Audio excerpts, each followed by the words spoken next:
Philosophy of a knife directed by Andrei. ഈ ഒരു cinema ഒരു കംപ്ലീറ്റ്ലി ഒരു ഡോക്യുമെന്ററി ആണ്. അതുകൊണ്ട് തന്നെ നിങ്ങൾ എൻഗേജിംഗ് ആയിട്ടുള്ള യാതൊരു സംഭവം പ്രതീക്ഷിക്കേണ്ട. ഇത് നമ്മളെ ഒരു കമന്റ് ബോക്സിൽ ഒരാൾ വന്ന് കമന്റ് ഇട്ടതാണ്. പക്ഷേ ഇങ്ങനത്തെ ഒരു സിനിമ ഞാൻ ഒരിക്കലും അവിടെ കാണാൻ പറയില്ല. കാരണം ഈ സിനിമയിൽ അത്ര അധികം വയലൻസ് ഉണ്ട്. വയലൻസ് എന്ന് വെച്ചിട്ടുണ്ടെങ്കിൽ നിങ്ങൾക്ക് ഒരു രീതിയിലും മറ്റേ ടെറിഫയർ പോലെ അല്ലാന്നുണ്ടെങ്കിൽ മറ്റേ ഹാറ്റ്ചെറ്റ് പോലത്തെ അങ്ങനത്തെ വയലൻസ് അല്ല.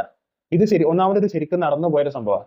ശരിക്കും നടന്നു പോകാന്ന് വെച്ചിട്ടുണ്ടെങ്കിൽ പണ്ട് നമ്മളെ സെക്കൻഡ് വേൾഡ് വാറിന്റെ സമയത്ത് ഒരു ജപ്പാനീസ് ആർമിന്റെ കീഴിൽ ഒരു യൂണിറ്റ് 731 എന്ന് പറഞ്ഞിട്ട് ഒരു 731 എന്ന് തോന്നുന്നു, അങ്ങനെ ഒരു ഗ്രൂപ്പ് ഉണ്ടായിരുന്നു. അതായത് നമ്മളതിൽ ഇപ്പൊ കമാൻഡോ ഒന്നും ഒക്കെ പറയില്ല, കമാൻഡോ എന്ന് പറഞ്ഞ വേറൊരു വിഭാഗമാണല്ലോ എന്ന് പറഞ്ഞ പോലെ വേറൊരു വിഭാഗം ഒരു ഗ്രൂപ്പ് ആൾക്കാരുണ്ടായിരുന്നു. അപ്പൊ ഇവര് എന്താ ചെയ്യണമെന്ന് വെച്ചിട്ടുണ്ടെങ്കിൽ മനുഷ്യന്മാരെ മേത്ത് എക്സ്പെരിമെന്റുകൾ നടത്തുന്ന എന്തിനാന്ന് അറിയാലോ. ഓരോ വെപ്പൺസ് ഉണ്ടാക്കാൻ വേണ്ടിയിട്ടും വെപ്പൺസിന് അല്ലെങ്കിൽ ഭയങ്കര എക്സ്പ്ലോർ ചെയ്യാൻ പറ്റുന്ന ഒരു വെപ്പൺസ് ഇല്ലാന്നുണ്ടെങ്കിൽ ഒരാളെ മേത്ത് ആൾക്കാരെ ടോർച്ചർ ചെയ്യാൻ വേണ്ടിയിട്ട്. ഇപ്പൊ വേൾഡ് വാർ നടക്കുന്ന സമയത്ത് കുറെ ക്യാപ്റ്റീവ്സ് ഉണ്ടാവുമല്ലോ, അതായത് കുടിച്ചേക്കണ കുറെ ആൾക്കാരുണ്ടല്ലോ. അപ്പൊ അവരെ ടോർച്ചർ ചെയ്യാൻ ഉപയോഗിക്കുന്ന ഓരോ മരുന്നുകൾ. അപ്പൊ ഇതൊക്കെ എങ്ങനെ വർക്ക് ചെയ്യുന്ന വരാന് മനുഷ്യന്മാരെ മേത്ത് തന്നെ ഒരു പരീക്ഷിക്കും. അപ്പൊ ഇന്നൊക്കെ അത് എലിന്റെ മേത്തൊക്കെയാണ്. അതും എനിക്ക് യോജിപ്പില്ലാത്തൊരു കാര്യമാണ്. പക്ഷെ ഇത് എന്ന് വെച്ചിട്ടുണ്ടെങ്കിൽ ഇപ്പം എലികളെ മേത്ത് മാത്രമല്ല, നായ്ക്കളും പൂച്ചകളും മേത്തൊക്കെ എക്സ്പെരിമെന്റുകൾ നടത്തുന്നുണ്ട്. പക്ഷെ അന്ന് അത് മനുഷ്യന്മാരെ മേത്തിരുന്നു. അപ്പൊ ആ മനുഷ്യന്മാരെ മേത്ത് നടത്തുന്ന ആ ഒരു എക്സ്പെരിമെന്റുകളാണ് ഈ സിനിമ കാണിക്കുന്നത്.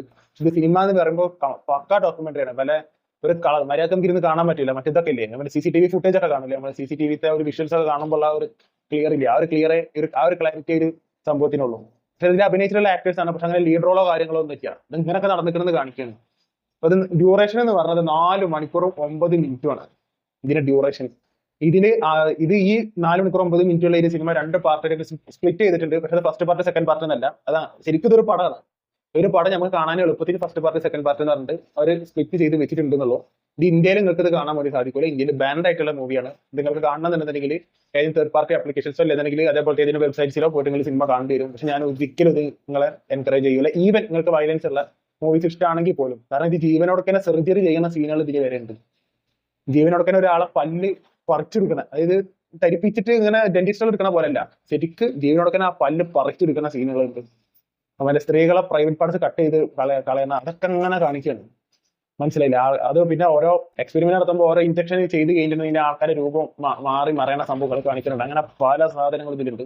ഞാൻ ആദ്യമായിട്ടാണ് ഒരു സിനിമ റിവ്യൂ ചെയ്യുമ്പോൾ കാണണ്ടെന്ന് പറഞ്ഞിട്ട് റിവ്യൂ ചെയ്യുന്നത്. പക്ഷെ ഇത് റിവ്യൂ ചെയ്യുന്നത് ഇതൊരാളിനോട് കമന്റ് ബോക്സിൽ വന്നിട്ട് ഈ ഒരു സിനിമ റിവ്യൂ ചെയ്യാൻ വേണ്ടി ആവശ്യപ്പെട്ടാണ് ഞാൻ ഇത് ചെയ്യുന്നത്. പക്ഷെ ഞാൻ ഒരിക്കലും ഇത് ഒരാളോടും ഞാനിത് കാണാൻ വേണ്ടി പറയില്ല. ഇത് കണ്ടിരിക്കുന്ന ആൾക്ക് അവാർഡ് കൊടുക്കേണ്ടി വരും. എന്ന് വെച്ചിട്ട് എനിക്ക് അവാർഡ് വേണമെന്നല്ല, ഞാൻ ഭയങ്കര ബുദ്ധിമുട്ടിക്കാണ് ഈ സിനിമ കണ്ടു തീർത്തത്.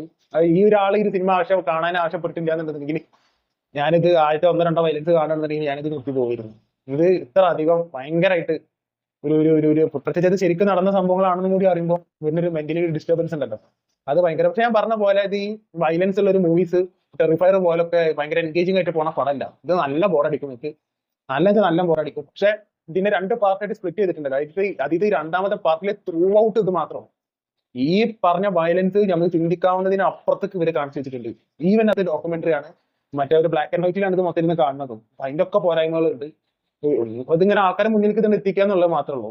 മനസ്സിലായില്ല? അപ്പൊ ഞാൻ പറയുന്നത് നിങ്ങൾക്ക് ഈവൻ വയലൻസ് ഉള്ള മൂവീസ് ഇഷ്ടമാണെങ്കിൽ തന്നെ ഈ ഒരു സിനിമ ഒരിക്കലും കാണരുത്. ഈ സിനിമ അതിനാണ് ഞാൻ റിവ്യൂ ചെയ്യുന്നത്. ഫിലോസഫി ഓഫ് എ നൈഫ് എന്ന് പറഞ്ഞ മൂവി നിങ്ങൾ ഒരിക്കലും കാണരുത്. അതിപ്പോ ഇനിയിപ്പോ കാണുകയാണെങ്കിൽ തന്നെ ഫാസ്റ്റ് ഫോർവേഡ് അടിച്ച് കളയാണെന്നുണ്ടെങ്കിൽ അതിനെ നേരം ഉണ്ടാവുള്ളൂ.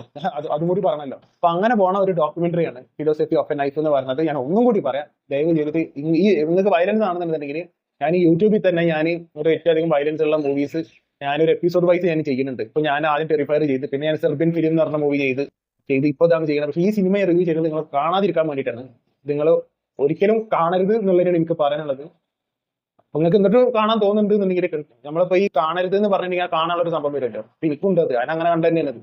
അപ്പൊ അങ്ങനെ വരികയാണെന്നുണ്ടെങ്കിൽ നിങ്ങൾക്ക് കാണാൻ കുഴപ്പമൊന്നുമില്ല. പക്ഷെ എന്റെ ഒരു സജഷൻ എന്ന് പറയുന്നത് നിങ്ങൾ ഈ സിനിമ കാണരുത് എന്നാണ്. അതിനാണ് ഞാൻ റിവ്യൂ ചെയ്യുന്നത്.